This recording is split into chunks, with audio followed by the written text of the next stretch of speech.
Dairy News 7x7 is a unique channel dedicated to the news from dairy industry. Every week you receive brief on top 7 dairy news on this YouTube channel from India and abroad. These news could be seen in detail on our channel dairynews7x7.com also. You may write in the comment box on the dairy topics of your interest. We will try to develop news feature on the same. Your constant feedback and patronage to this channel is our source of top 7 dairy news from the week of February 5th will cover. Government grants income tax exemption to boost dairy cooperatives. Fssai approves amendments to do away with Agmark and BIS certifications. Fodder challenges offer much food for thought. The cow's status doesn't protect her, says Yamini Narayanan. NDDB to provide consultancy to set up 225 crore plant in Himachal.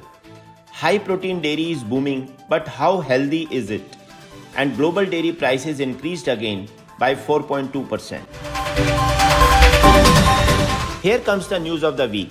In a significant move aimed at supporting the dairy sector, the government has introduced a series of measures granting income tax exemptions and reductions for cooperative societies under the Income Tax Act. Primary cooperative societies supplying milk to the Federal Cooperative Society can now claim full deductions for profits related to milk supply to union societies under Section 80P of the Income Tax Act 1961. Cooperative societies with incomes between 1 crore and 10 crore sees a surcharge reduction from 12% to 7%. The alternate minimum tax rate for cooperative societies aligns with companies, dropping from 18.5% to 15%.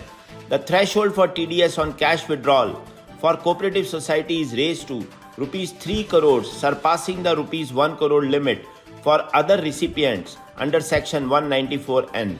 Minister Rupala emphasized that these measures aim to provide a substantial boost to the dairy sector and promote the financial well-being of cooperative societies involved in dairy activities.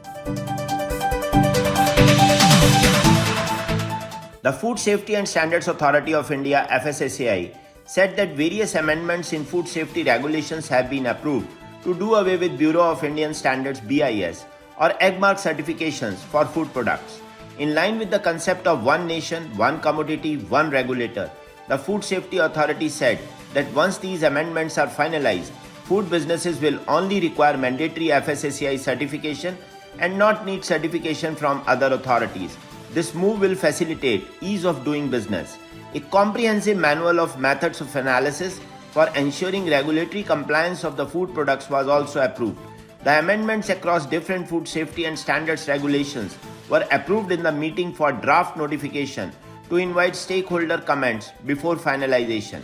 These regulations include the revision of standards of milk fat products, as part of which the fatty acid requirements for ghee will also be applicable for other milk fat products.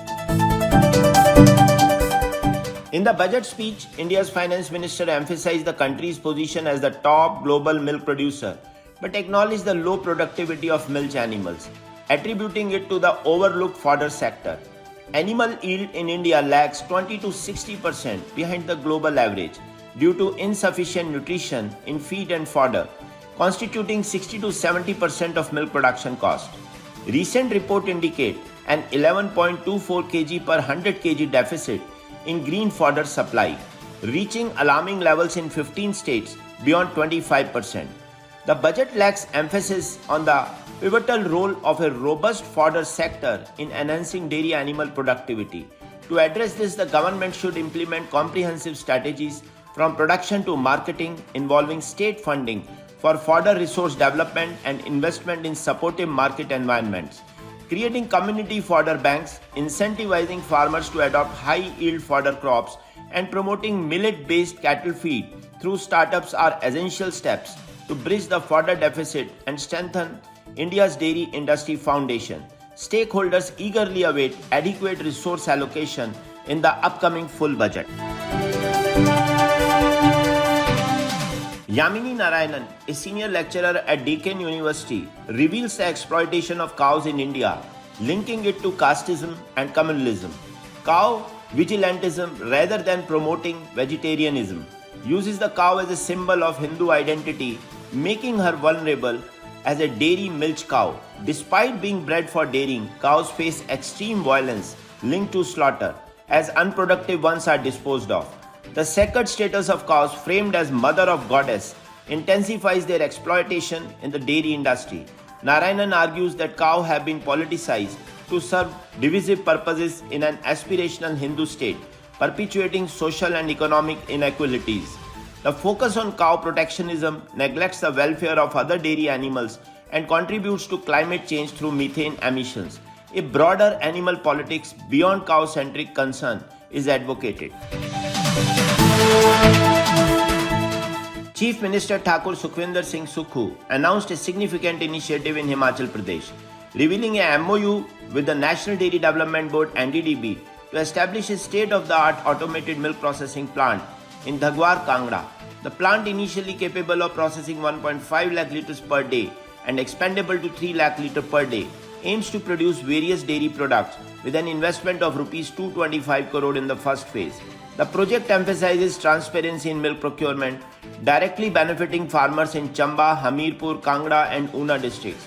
With an additional Rs 43 crore allocated to strengthen the milk procurement network, the initiative aligns with the government's commitment to farmer welfare. The second phase includes plan for milk powder, ice cream and cheese production. The CM highlighted efforts to raise the milk procurement rate, increase farmers' income and strengthen the rural economy, crucial for Himachal Pradesh self-reliance vision with 95% of the population residing in rural areas. Danone has entered the UK market with its high-protein dairy range GetPro, joining the growing trends of manufacturers offering such products. From yogurts to milk drinks, high-protein dairy items are popular among consumers seeking muscle building or nutritional value. These products, often marketed as healthy due to low fat and sugar content and high protein levels, may however contain additives like artificial sweeteners and starches. Danone defends its GetPro range containing such additives as healthy, emphasizing its non-HFSS, high in sugar, salt or fat status and nutritional value. The high protein dairy market in the UK has grown by 44.2% year on year, reaching £117 million in 2023. High protein yogurts are expected to be the fastest growing segment within dairy yogurt this year. The surge in demand aligns with increasing consumer awareness of protein's role in a balanced diet. Despite concerns about additives, the appeal of high protein dairy products continues to rise, driven by their nutritional benefits and diverse formats and flavors. Recent global dairy trade auction held on February 6 showed a 4.2% increase across the board. The current global butter price of Rs 535 per kilogram presents a substantial export opportunity for India. If the government extends support to SMP also by providing a freight subsidy of approximately 5 to 10% at the existing global rate of Rs 225 per kilogram, it could lead to significant clearance of surplus old SMP stock before the onset of the summer season. The key results are as follows. AMF index up by 3.3% at an average price of $6,033 per metric ton. Butter index up by 10.3% at $6,516 per metric ton. SMP index up by 4.6% at an average price of $2,758 per metric ton. And whole milk powder index up by 3.4% at an average price of $3,463 per metric ton. Thanks for watching Daily News 7x7 channel with news update from last 7 days. To continue receiving update from this channel, I, Kuldeep Sharma, request you to subscribe this channel and share and like the video. And also, don't forget to press the bell icon. Thank you.